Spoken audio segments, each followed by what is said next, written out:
বৃষ্টি ভেজা সকালের শুভেচ্ছা রইল সবাইকে। আশা করি তোমরা সবাই ভালো আছো, আমিও ভালো আছি। আজ তোমাদের সাথে শেয়ার করছি গাটি কচু আর মধু ভোলার অনবদ্য একটা রেসিপি। গাটি কচুগুলোকে সেদ্ধ করে নিয়েছি, এরপরে খোসা ছাড়িয়ে নিয়েছি। মধু ভোলা মাছ 5 পিস মতো নিয়েছি, পরিষ্কার করে ধুয়ে নিয়েছি। নুন হলুদ মেখে নিয়ে কড়াতে 2 টেবিল চামচ সর্ষের তেল গরম করে মাছগুলোকে উল্টে পাল্টে ভালো করে ভেজে তুলে নিয়েছি।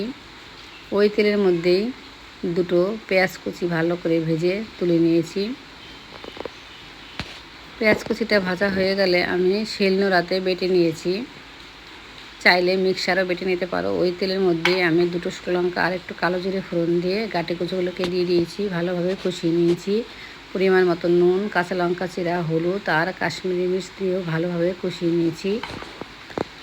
অল্প গরম জল দিয়ে ঢাকা দিয়ে একটু রান্না করে নিয়েছি। গাটি কচুটা ভালোভাবে সেদ্ধ হলে এরপরে মাছটাকেও দিয়ে দিয়েছি, আর পেঁয়াজটাকে যে ভেজে রেখেছিলাম সেটাকেও শিলনোড়াতে বেটে নিয়েছি। মাছগুলো ভালোভাবে সেদ্ধ হলে পেঁয়াজ বাটাটাকেও দিয়ে দিয়েছি, কিছুক্ষণ ফুটিয়ে নিয়েছি।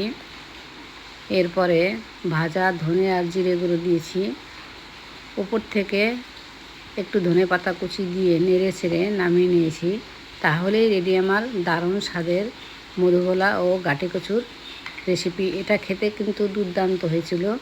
তোমরা সবাই ট্রাই করেও আর জানিও কেমন লাগলো।